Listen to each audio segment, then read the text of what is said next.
నిన్న బాలేబాబు తోటి ఎన్టీఆర్తో ఫోన్ మాట్లాడించాలి. అప్పుడు మాటలేదు. ఇప్పుడు లేవు.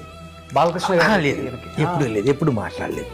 ఎప్పుడు మాట్లాడకపోతే అప్పుడు మాట్లాడేద్దామంటే ఓ రోజు నైట్ తనే అతను తారకే అనేవాడు, బాబాయ్ చేత మాట్లాడాలి, బాబాయ్ చేత మాట్లాడాలి, వస్తే బాగుండు, మంచి హిట్ అయింది కదా, ఇతను బ్లెస్సింగ్స్ ఇస్తే బాగుంటుంది కదా అనే దాంతో అనుకుని బాలయ్య బాబుకి ఫోన్ చేశాను. నేను బాబు ఇక్కడ షూటింగ్లో ఉన్నాం పాల్కొల్లో, బాలయ్య కూడా పాల్కొల్లు షూటింగ్ వచ్చేటప్పుడు మేము చేసి కృష్ణబాబు పాల్కొల్లు చేసాం షూటింగ్.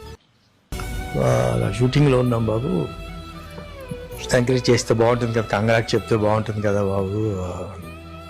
ఉన్నాడా అడు అక్కడ అన్నాడు, ఇక్కడ ఉన్నాడు బాబు, ఈ అడుగు ఫోన్ అన్నాడు. వెంటనే సరే ఫోన్ ఇస్తే కంగ్రాట్స్ అది ఇది అంటే ఇక 2 నిమిషాలు మాట్లాడుకున్న తర్వాత అయిపోయాక ఈ తారక ఏడుపు అనమాట, ఒళ్ళో పడుకుని ఏడ్చేసి నాకు కూడా కళ్ళంటి నీళ్ళు అంటే